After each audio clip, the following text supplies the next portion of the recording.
എന്റെ ഹബീബ് അഹങ്കാരിയല്ല, എന്റെ മുത്തു റസൂൽ അഹംഭാവിയല്ല.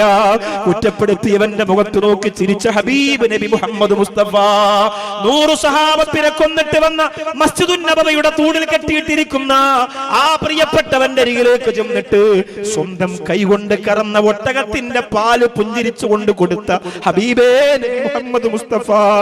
മനുഷ്യരുടെ കാര്യം പോകട്ടെ, പ്രാവിൻ കുഞ്ഞിനോട് തള്ളയെ കൊടുത്ത് കാരുണ്യം കാണിച്ച ഒട്ടകത്തിന്റെ കണ്ണ് നനഞ്ഞിരുന്നപ്പോ അതിന്റെ മുതലാളിയോട് അതിനെ കുറിച്ച് പരിഭവം പറഞ്ഞ അല്ലാഹുവിന്റെ ഹബീബ് നബി മുഹമ്മദ് മുസ്തഫ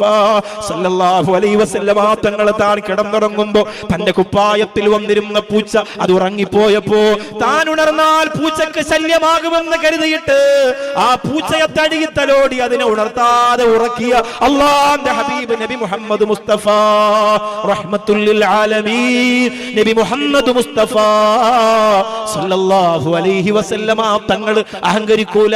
അഹംഭാവം നടിക്കൂല. ഇവിടെ